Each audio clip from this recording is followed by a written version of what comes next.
pag-aralan, buhay ang Sabado, eskwela, siya ang puso ng iglesia. Malago tayo nagbubunga sa mabuting mabalita. Dear blessed Lord, to the cross where thou hast died. Glory, dear blessed Lord, to the Aking mga hipag, kamag-anak, mula pa sa Kadaratan Church, Ilocos Norte, pwede po ba kayong tumayo?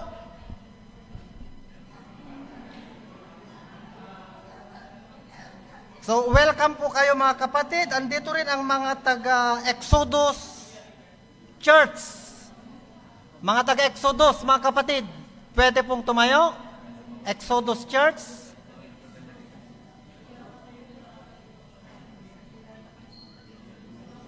So, at lahat po ng ating mga kapatid na bisita, pwede po ba kayo lahat tumayo para kayo po ay ma-welcome ang ating mga kapatid? Exodus. Negros. Okay. Meron pa po tayong mga kapatid na from Negros. Pwede po tumayo para ma-recognize mga kapatid. Yan. At lahat po ng ating mga bisita na hindi man nabanggit, welcome po kayo lahat dito sa Antipolo City SDA Church. So, lalo mga kapatid po natin na galing pa sa mga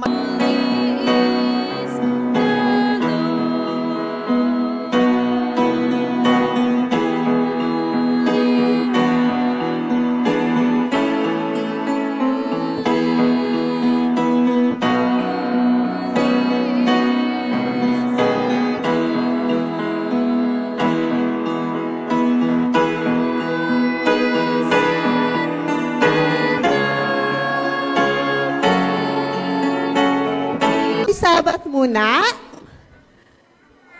Ay, sinong happy sa inyo? Sinong happy? Oy, tingnan ko nga yung mga smile. Wow, happy ang lahat. So, bago natin simulan, mag-memory verse muna tayo, kuya. For it is by grace. Sundan niyo ako. For it is by grace. For it is by grace You have been saved. you have been saved. Through faith, Through faith it is the gift of God. is the gift of God.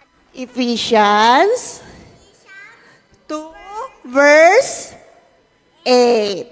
Okay, so ang kwento ko ngayon ay tungkol sa isang pool. Sino sa inyo ang nakapunta na sa pool? Hay! Sinong nakapunta na sa pool?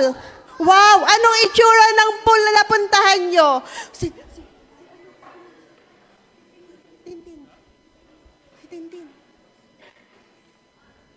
Sino? Anong itsura ng pool na napuntahan nyo? Ano itsura ng pool?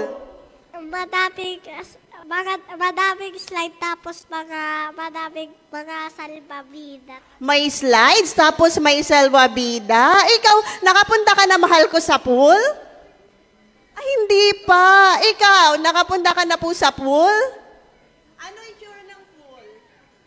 Big. Oh, big yung pool. Ano ang nandun sa pool? Ano ang nasa pool? Tubig. Tubig. Yung mga tao sa pool, anong itsura? Happy ba lahat sila? O, pag pumunta kayo sa pool, happy kayo? Pero, merong kwento sa Bible, ang title nito ay Healing at the Pool of Bethesda. So, tingnan nyo nga yung itsura ng pool sa Bethesda, kuya. Ayan. Anong nakikita nyo sa pool sa Bethesda? Anong meron? Anong meron sa pool sa Bethesda? Tingnan nyo nga. Napapaligiran ng mga may sakit na tao. Ay, ang daming may sakit na tao. Bakit kaya maraming may sakit dyan? Palagay nyo, kuya. Bakit kaya maraming may sakit dito sa pool sa Bethesda? Hindi ko alam. Ay, oh.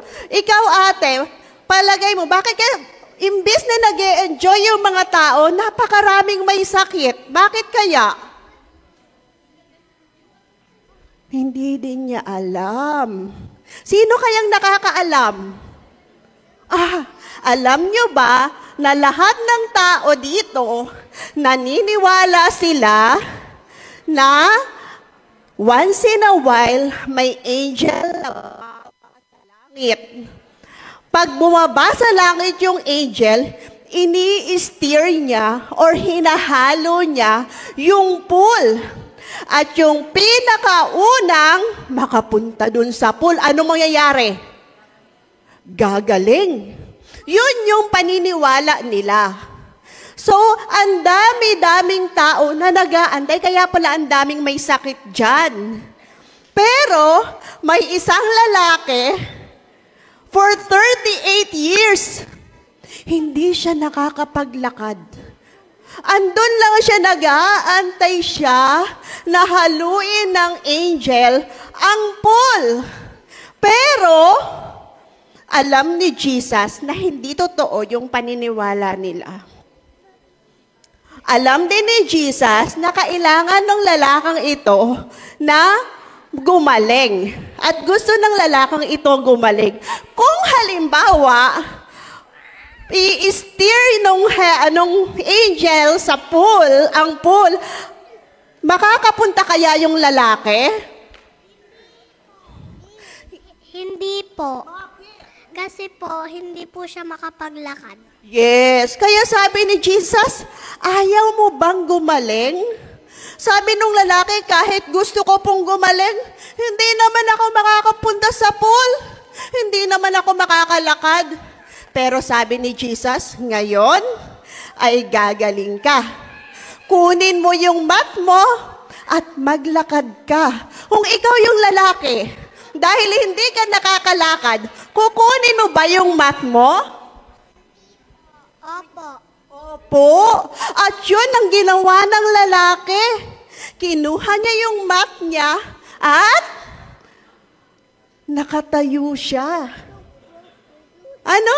Ganun pala ka-powerful si Jesus. At alam mo ba, kahit sinabi ni Jesus na kunin mo yung mat mo, kung hindi sumunod yung lalaki, hindi din siya makakatayo. Ganun pala tayo, kahit andyan yung pagliligtas ng Panginoon, kung hindi natin kukunin, walang mangyayari. So it's a two-way relationship, mga anak. Kailangan, pag humingi tayo kay Jesus, kailangan din nating mag-work. Dahil yung gift from God, andyan na yan, hindi nawawala. Ang kailangan lang natin, tanggapin yon. So, sabihin nga natin kay Jesus, Jesus, thank you Thank you. sa lahat Salamat ng blessings nyo. sa lahat ng blessings niyo. At At lagi namin lagi namin itong itong tatanggapin tatanggapin at gagamitin at gagamitin para sa'yo. para sa iyo. Amen. Amen. Okay, very good, kids. At ngayon, lahat ng blessings ng Panginoon ay mapapasa inyo. Gamitin nyo ng maayos para sa ikaluluwalhati ng ating Panginoon. Happy Sabbath, everyone!